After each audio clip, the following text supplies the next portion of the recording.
አሁን ላይ የሚሰማኝ ስሜት ምን እንደሆነ እንኳን አላውቅም። እንዳየው ከሆነ ግን በሆነ ነገር ራስ ጋር እየታገልክ ነው። አዎ ልቤ ውስጥ አንዲት ሴት አለች እና በእሷ ምክንያት ራሴን እየሆንኩ አይደለም። ታዲያ ቆይ ሁሉን ነገር ትተህ ለምን ልብህ የሚልህን አትከተልም? ቢሆንማ ደስ ይለኝ ነበር፣ ግን ደግሞ አሁን ያንን ማድረግ አልችልም። ታዲያ እስከ መቼ ነው ከልብህና ከአእምሮ ጋር እየታገልክ የምትኖረው? አላውቅም፣ ግራ ገብቶኛል። ደግሞም ነገሮች እየተበላሹብኝ ነው። እንዴት ማስተካከል እንዳለብኝ እራሱ አላውቅም። ነገሮች በሙሉ ግራ ገብተውኛል። አምነን አንዳንዴ ህይወት ውስጥ እንደምንፈልገው ሳይሆን እንደሚገባን ነው መኖር ያለብን። አሉ ደግሞ አንዳንድ ሰዎች የራሳቸው ያልሆነን ነገር ለማግኘት በግድ የሚታገሉ። ያው በእርግጥ አንተን አላውቅም፣ ግን ሲመስለኝ ለሰዎች ብለህ ነገሮችን እያደረግክ ነው ያለኸው። ይሄ ደግሞ ትክክል አይመስለኝም። በእርግጥ አዎ፣ ግን አሁን ላይ መመለስ የማልችላቸው ነገሮች ይበዛሉ። በቅርቡ ከማልፈልገው ሰው ልጅ ይኖረኛል። እናም ለማስተካከል ስሞክር እለት ተዕለት ሌላ ነገር ይጨመራል። ብቻውን ሁሉም ነገር ትቼ ቤተሰቤንና ራሴን መጠበቅ ይኖርብኛል። ምን አለ ያ ከንቱ የእሱ ባልሆነ ነገር ጊዜ መፍጀት እንደሌለበት ቢያውቅ። እሺ ቹኒያ፣ ተጨንቄ ያስጨነቅኩሽ መሰለኝ። በጣም ይቅርታ። አረ ችግር የለውም አቶ አምነን። ያው ትንሽ ቀለል እንደሚል ተስፋ አድርጋለሁ። ይታደሉታል እንጂ አይታገሉትም።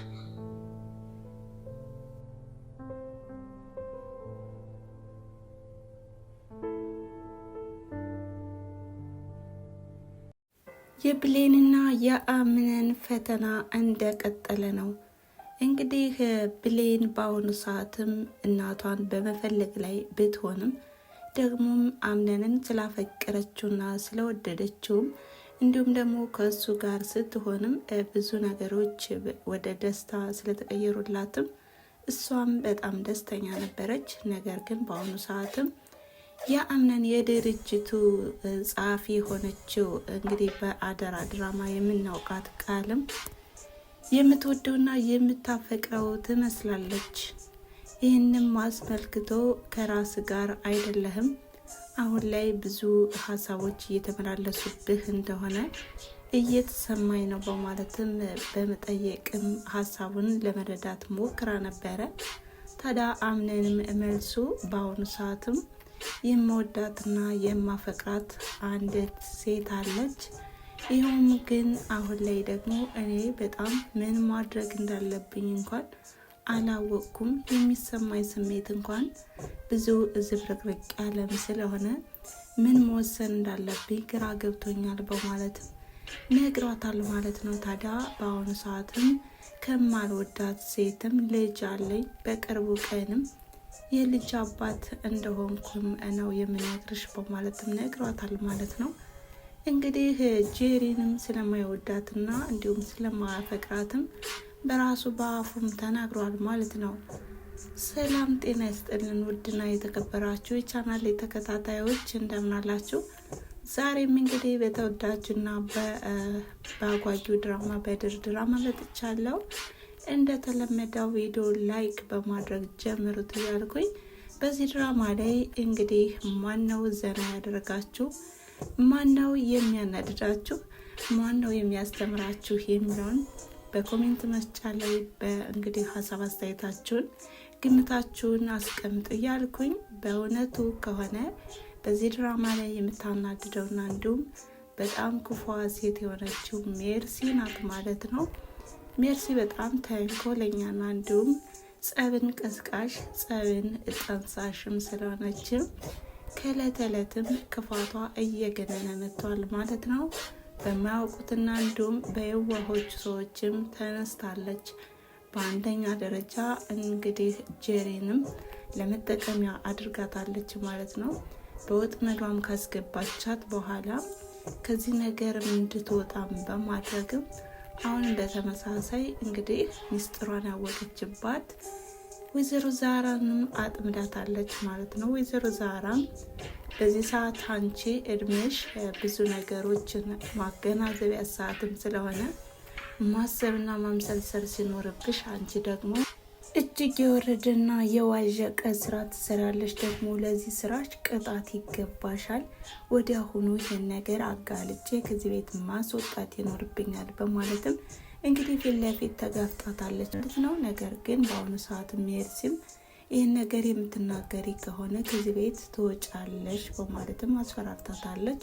እዚህም በጀሪ ምክንያት ማለት ነው። ጀሪንም ቢሆን እንዳስጨነቀቻትና እንዲሁም ከዚህ ፈተና እንግዲህ በጣም የማትወጣበት መንገድ እንደገባችም ተረድታታለች ማለት ነው። ታዲያ ወጣቶችን መጠቀሚያ ስታደርጋቸው እኔ ደግሞ ቁሜ የማይና የምመለከት አይደለም አንቺን ልክሽን ባላሳይሽ በማለትም ዝታባታለች ማለት ነው። ታዲያ ወዲያውኑም ወይዘሮ ዛራም ቢሆን ከዚህ ቤት መውጣትን ነው እንግዲህ ምርጫዋ ያደረገችው። ምክንያቱም በአሁኑ ሰዓትም ከሜርሲ ጋር እሰጥ አገባ በመግባትም ነገሮችን ማበላሸት አልፈልግም በማለትም እንግዲህ በውጭ ሆነው ነገሩን መከታተልና እንዲሁም ጉዳን ማጋለጥ ስለፈለገችም ለብሌን ብቻ ነበረ በመናገር ወደዚህ ቤት የወጣችው። ታዲያ ወይዘሮ ዛራም እንደወጣች ብሌን ለሜርሲ ስትነግራትም ሜርሲም በጣም ደንግጣ ነበረ። ምክንያቱም ክፋቷንና ተንኮሏንም ስለምታውቅ ታዲያ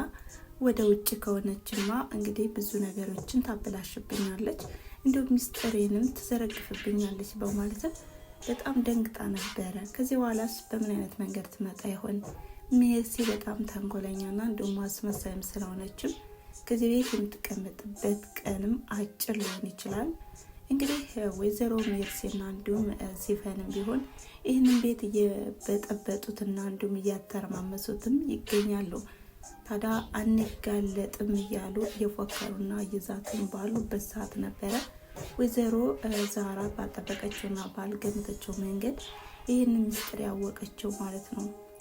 ታዲያ እንግዲህ የዚህ የፈተናው ገፈታ ቀማሽም የምትሆነው ብሌን ናት። ወይዘሮ ዛራ ወደ ቤት ማትመለስም ከሆነችም አንቺ ከዚህ ቤት መውጣት ይኖርብሻል በማለትም እንግዲህ ሜርሲ ታስጨንቃታለች ማለት ነው።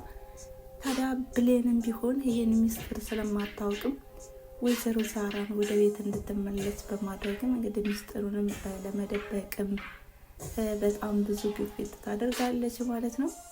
በሌላ በኩል አሁን ላይ ጄሪ ያለችበት ሁኔታ በጣም የሚያሰጋና እንዲሁም አስፈሪ የሆነ ሁኔታ ላይ ነው ያለችው። ምክንያቱም እንግዲህ ባልጠበቀችውና ባላሰበችው መንገድም ሜርሲ አጥምዳታለች ማለት ነው። ሜርሲ በጣም እንግዲህ ለማንም የማትመለስና እንዲሁም የራሷን ጥቅም የምታስቀድም ስለሆነችም ብዙ ነገሮችን ማበላሽታባታለች። እንግዲህ ጄሪም ቢሆን አምነንም ከልቧ አትወደውም አታፈቅረውም። ነገር ግን እኔ ሚስትህ ነኝ፣ ደግሞም የልጅ እናት ነኝ፣ ልትንከባከበኝ ይገባል እያለችን በልጁ ምክንያት አምነንን ለመቅረብ እየሞከረችም ነበረ። አምነንም ቢሆን በልጁ ምክንያት ሊቀርባት አልቻለም ማለት ነው። ያው እስከምትወልድም ድረስ ነበረ በትዕግስት ሲንከባከባትና እንዲሁም ሲጠብቃት የነበረው።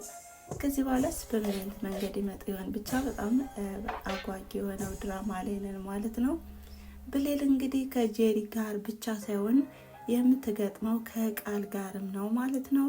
ቃል አሁን ላይ አምነን ያፈቀረችውና የወደደችውም ትመስላለች። እንግዲህ ይታደሉታል እንጂ አይታገሉትም እያለችም ብዙ ነገሮችን እያመሰለሰለችና ወደ ሀሳቧም እያማሰለች ትገኛለች ማለት ነው።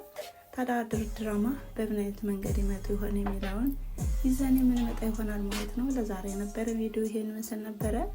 ስለተከታተላችሁና አብራችሁ ስለቆያችሁ ከልብ አመሰግናለሁ በማለት መልካም ጊዜ።